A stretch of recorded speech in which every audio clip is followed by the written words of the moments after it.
কোনো স্ত্রী যদি স্বামীর গায়ে হাত উঠায় তাহলে দুনিয়াতে দুইটা ক্ষতির মধ্যে পড়বে এবং কিয়ামতের ময়দানে আখিরাতে দুইটা ক্ষতির মধ্যে সে পতিত হবে। আমাদের সমাজের মধ্যে অনেক স্ত্রীরা আছে যারা স্বামীকে তুই সম্বোধন করে কথা বলে এবং স্বামীর গায়ে হাত উঠায়, স্বামীকে সম্মান দিতে চায় না। তাদের জন্য এই ভিডিওটি অত্যন্ত দেখা জরুরি। নাম্বার 1, এক নম্বর হচ্ছে দুনিয়াতে কি কি ক্ষতির মধ্যে সে পড়তে পারে। দুনিয়াতে অবশ্যই দুইটা ক্ষতির মধ্যে পড়বে।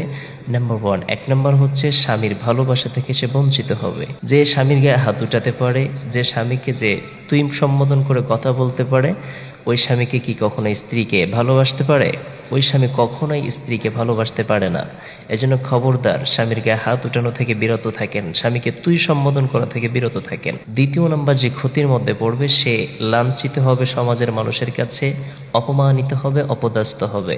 কারণ সমাজে যেই স্ত্রী স্বামীর গায়ে হাত উঠায়, এই খবর যদি এলাকাবাসী জানে অথবা কোনো মা বোন জানে, তাহলে ওই স্ত্রীর প্রতি এলাকার মানুষের একটা ক্ষোভ থাকবে যে এই মহিলাটা কত খারাপ যে তার হাজব্যান্ডের গায়ে হাত উঠায়, তার স্বামীর গায়ে হাত উঠায় এবং তুই তুকারি করে কথা বলে। আখিরাতের মধ্যে এটা হচ্ছে দুনিয়ার সাজা হবে, কিন্তু আখিরাতের মধ্যে আল্লাহ তাআলা যেই শাস্তি দিবেন, যেই ব্যক্তি যেই স্ত্রী স্বামীর গায়ে হাত উঠায়, আল্লাহ তাআলা তাকে জান্নাতের ঘ্রাণ থেকে বঞ্চিত করবেন। যদিও জান্নাতের ঘ্রাণ 70,000 বছরের রাস্তার দূরত্ব থেকে পাওয়া যায়, কিন্তু এই মহিলাটা কখনো জান্নাতের ঘ্রাণ পাবে না। দ্বিতীয় নাম্বার যে শাস্তিটা পাবে, আল্লাহ তাআলার আদেশ মোতাবেক ফেরেশতাদেরকে বলা হবে যে হাত দিয়ে তার স্বামীর গায়ে হাত উঠিয়েছে, ওই হাতটা বারবার কর্তন করে দাও, বারবার কাটতে থাকো।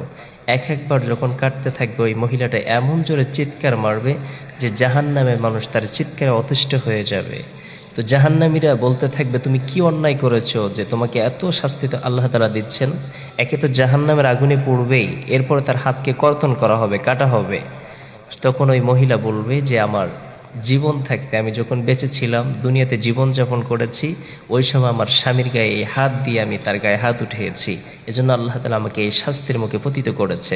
এজন্য খবরদার প্রিয় মা এবং বোনেরা, কখনোই স্বামীর সাথে তুই সম্বোধন করে কথা বলবেন না এবং স্বামীর গায়ে কখনো হাত উঠাবেন না, তাহলে আল্লাহ তাআলার শাস্তি হতে কখনো মুক্তি পাবেন না।